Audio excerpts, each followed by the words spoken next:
You claim that this was a later tradition that developed. Is that correct? Yeah, I think so. Okay, when would you say that tradition developed? Probably fairly early on. I mean, the writings of Paul are decades after Jesus' death. Okay, so do we have a better source for knowing what Jesus actually claimed than the Gospels? No, we don't. Okay, so if the Gospels are indeed the best source for understanding who Jesus was, do those Gospels portray him as a divine person? Well, like I say, I think that there's only one gospel that unambiguously portrays Jesus as himself claiming to be divine, and that's the Gospel of John, which is the latest and most theologically motivated of all of the Gospels. Even then, the claims that we're talking about, things like, before Abraham was I am, the Greek term there is ego eimi. One chapter later, in John chapter 9, Jesus heals a blind man, and the blind man goes back, and people say, were you not the man who was born blind? And what does he say? Ego eimi, I am. It's also just a way of identifying yourself and saying, it's me. I would want to know then, in the Synoptic Gospels, yes, are they Oh, okay. Now that is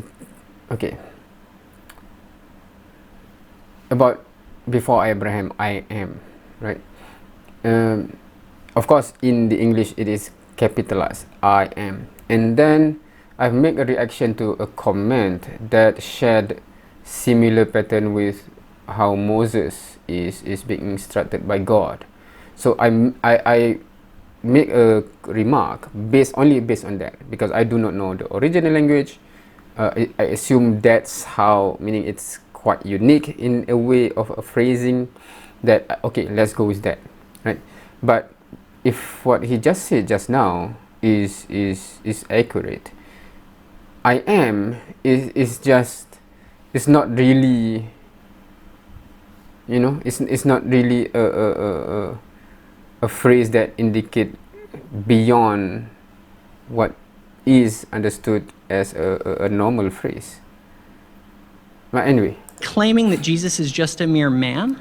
I think that it's debatable what the synoptic authors are doing, but I'm happy to grant that the synoptic authors were trying to portray Jesus as God and thought that Jesus was God. So, I have no problem that saying means all four gospel writers were intending to portray Jesus as God. That may be correct? the case, yeah. Okay. Now, in the first century Hebrew culture, do you worship anyone other than God? Depends what you mean by worship. So the Greek word for worship used in the New Testament is, I don't know how to pronounce it, proskynene or proskunene, something like that, which typically in the Hebrew is translated in the Septuagint to that word, proskynene.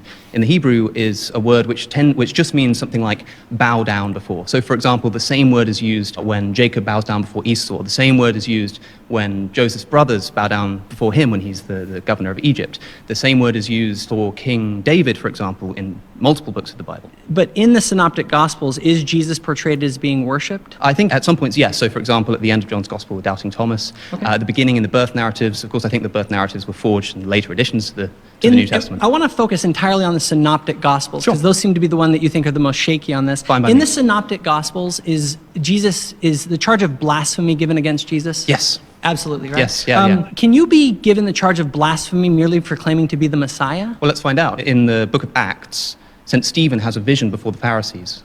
What vision does he have? He looks up before the Pharisees and he says, I can see God and I can see Jesus sat at the right hand of God. Separating Jesus and God, what do the Pharisees do? They stone him to death for blasphemy. So we know that you didn't have to claim that Jesus was identical to God in order to be stoned for blasphemy. How about judging the entire world? Is that something that a human would do? I suppose it'd have to be a very special kind of human. I understand that you think that only God can judge, sure. So do the Synoptic Gospels portray Jesus as the one who is going to judge the world? I think that may be true. The Synoptic Gospels may portray him as being that. What I'm asking for is, in Jesus' own words, or indeed in his own actions, claiming to be God. For example, a moment ago you said that he was stoned for blasphemy. Can he be stoned for blasphemy for doing something other than claiming to be God? In the book of Acts, St. Stephen is stoned for exactly that. So do you agree that that, at least, isn't an indication that Jesus is claiming to be God? I don't know that they necessarily were stoning him for that exact thing. I don't know the exact context of that. With that in mind, the divine birth of Jesus is another factor that's in all the Synoptic Gospels. In those Gospels, Jesus is born of a Virgin Mary and the Holy Spirit. It's only in two of the Synoptic Gospels, and in Luke's, at least, is probably a later edition. It wasn't in the original version of Luke. Regardless, is Jesus' birth portrayed as a normal human birth? No, not at all. In all of the Synoptics. So if he's not a man, only two of them. Well, that's fine. If he's not a man in these Gospels, then what is he? Well, again, I'm happy to say that the synoptic authors were portraying Jesus as God, especially whoever added the birth narrative to Luke after the fact. I've got no problem with You that. just don't trust those Gospels. But no, in the same way that I don't trust the legendary account surrounding the birth of Alexander the Great. Okay. I don't think that he was God either. Is there a better, more reliable source for the historical Jesus than the Gospels? No. But within the Gospels, there are more and less historically reliable points. So, as I've already said, there are seemingly sources. So, for example, when Jesus says something in Aramaic on the cross, when he says, Eli, Eli. Did Jesus... Okay, pause. Sorry, you've been voted out by the majority. Please return to your seat. Cheers, good fun. Okay, so unfortunately, it ended there because I think this is interesting. Meaning the way the guy is trying to make a point, even though most of it is because to me it's two different discussion whether Jesus ever claimed to be God, or can you conclude that Jesus is God based on what the Gospel's author or author of Gospel presented, right? Because that is two different questions. If you believe in the Gospel and whatever the Gospel says is true, if you already believe that, can you conclude by whatever the Gospel says that Jesus is God? That's one question. But when you ask, did Jesus himself ever claim to be God? That is totally different question. Now, I'm not sure why when Christians are asked or we discuss about did Jesus ever claim to be God, their answer goes to the other question. Some stick to it. For example, before Abraham I am, because there's not many that you can pinpoint as if Jesus claimed to be God. There are 2 or 3 that I'm familiar with, right? And none of that is convincing so far to me. But if you want to discuss if the Gospel pointing out or hinting out or presenting an argument for Jesus being God, that's totally different. So it is interesting that I think that most of the discussion that is good and nuanced is not really about Jesus actually claimed to be God. It's more of, is the conclusion a real conclusion based on the Gospel? Nice to meet you. How's it going? I'm Lori Mills. Alex, Nice to meet you. nice to meet you. I'm not a fan because I don't know who you are, but All the better. Well, the feeling is mutual. yes. But anyways, so the Dead Sea Scrolls. Yeah, I don't know a ton about them, but Okay, well, they were found in 1943. It is proven that they are about 2,300 years old, and you've got your Bible there. Do you know when crucifixion started? when crucifixion started? Yes. No, I don't think so. Okay, so the Israelites, for instance, in King David's time, if you were found of blasphemy, how would they kill you? Well, there are different ways of doing it. You could be stoned, for example. And Right. who's they? Is it? Well, the Pharisees, the Sadducees. Because of course it was the Romans that killed Jesus, and they didn't kill him for theological reasons. So would you do me a favor? Sure. Open up Psalms 22. Whatever you like. King David wrote this. Psalms 22. Would you read it? From the beginning? Sure. My God, why have you forsaken me? Why are you... What did Jesus say on the cross? My God, why have you forsaken me? Go on. Why are you so far from saving me, so far from my cries of anguish? My God, I cry out day by day, but you do not answer. By night I find no rest. By the way, right? Because this is going to earlier, I forgot whether it's this one or the previous video, when we say that what Jesus literally said, based on the gospel, of course, what Jesus is reported to say verbally, that indicate literally that he is distinguishing himself from God, or he is addressing God, right? The interesting part is that somehow all of those plays no real role, because from outsider, those are bigger conclusion that is up front, right? Okay, no, because if you want to claim Jesus is beyond human, you have to address many of these first before all the hint that he is God, right? So this is just me. I find this interesting that somehow all of those kind of things do not really have an effect on Christians. Rest. Yet you are enthroned as the Holy One. You are the one Israel praises. Like, what are you looking for here? Well, basically, if you go on, it basically describes crucifixion to the T. Sure. Written Can I just stop you there? Because it no, does, like, no, but let me finish. Written 800 years before crucifixion ever even happened. It even gets into the lamai, lama. What has that got to do with Jesus claiming to be God? Lemai. Is it Eli?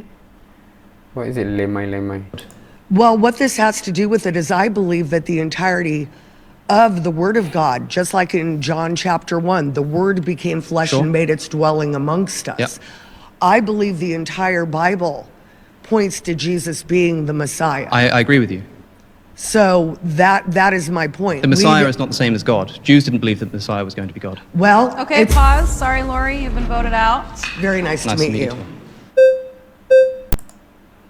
So that's kind of the weakest point so far, I think. And it doesn't take much time before she was voted out, because the point, she didn't even attempt to address the main question that Jesus never claimed to be God, right?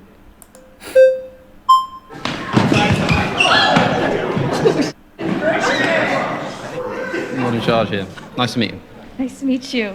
Learning more about our God, that knowing like what happened in the Old Testament, he needed to have a representative to humble himself during these trials of the early beginnings of the Old Okay. Testament. For the sake of time, I really need Jesus claiming to be God. So my point is that he sent Jesus to be that human figure to represent God so he could humble himself in his own creation. So where does Jesus say that I am that person? I am God? When he claims to say, I am the light, I am the way, follow me, I am your God. When He says I am your God. I am the light. I feel like Sure, he says with- that, but you just said I am your God. I don't think Jesus says that. My apologies on misrepresenting like the whole entirely of the words in that verse, but he's still claiming that he is the light Sure. that has that connection to Yep. that higher God. Absolutely. And I feel like with that That connection, connection.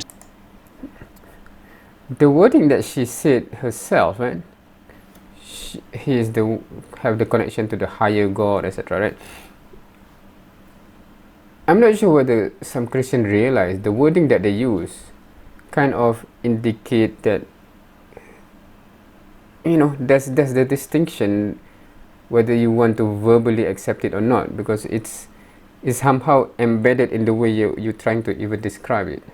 To that higher God. yes, that he is in that physical form. I also want to say with the Virgin Mary, he has no father, and the angel blessed him with what he was saying According earlier. to two mythical birth narratives. Yes. Which, by the way, the Gospels I don't wanna seem ask to have what any your knowledge opi- of. Well, hold on. With the virgin birthing that's come up twice now, at one point, Jesus' family, in Mark's Gospel, Jesus' family come out to him and say that they Yeah. think he lost his mind, which is a very strange thing for his family to say if For there the was a sake virgin of birth that time was known about. and for the sake of flags, I just want to emphasize that Jesus is that human God form, that he needed to humble himself so he can truly understand how humans work in I his just own want to know creation. how you know that was Jesus. I want to emphasize that as well, just by the very teachings that he said and how All his right, pause. You've been voted. Okay, that is interesting. Not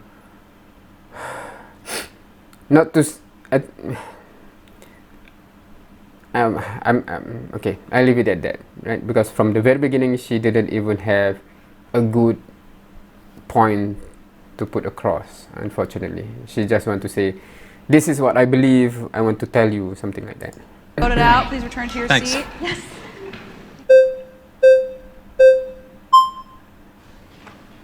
What's up, Alex? Hey, how's it going? Nice to meet you. Good. Big fan.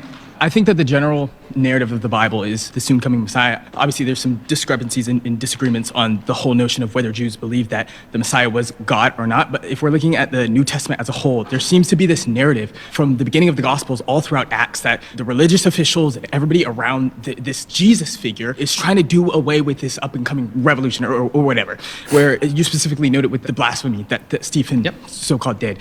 I don't believe that they stoned him because he was claiming to be God. I think they stoned him because he was reaffirming reaffirming this narrative that was so antithetical to the whole entire so time what's this got period. to do with Jesus claiming to be God? I have no problem with saying that Jesus was claiming to be the Messiah, the Christ, and that the Jewish authorities saw that as a threat, and that the Roman authorities certainly saw it as a threat that he was claiming to be the King of the Jews. Those were the charges that he was actually crucified on, King of the Jews.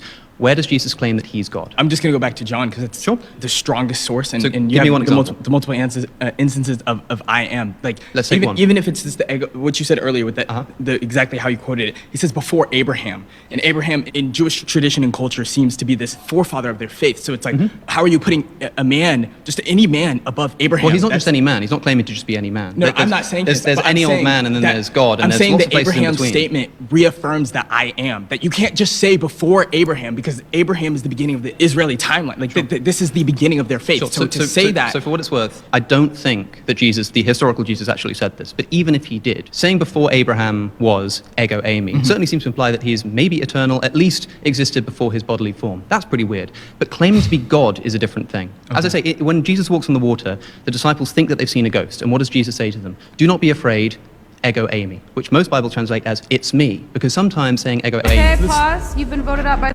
You claim Okay, so there goes another segment. I'll continue with the next one after this. Yeah. So far, any quote of Jesus that was presented, attempted, is going back to yet again before Abraham I am, right? But none of them managed to construct it in a way that is convincing enough in light of the response of what he did just say with regard to elsewhere when Jesus said the same phrase. It doesn't even imply certain things that you are trying to say that he's God or something, right? So why suddenly in that instance you want to impose those conclusions?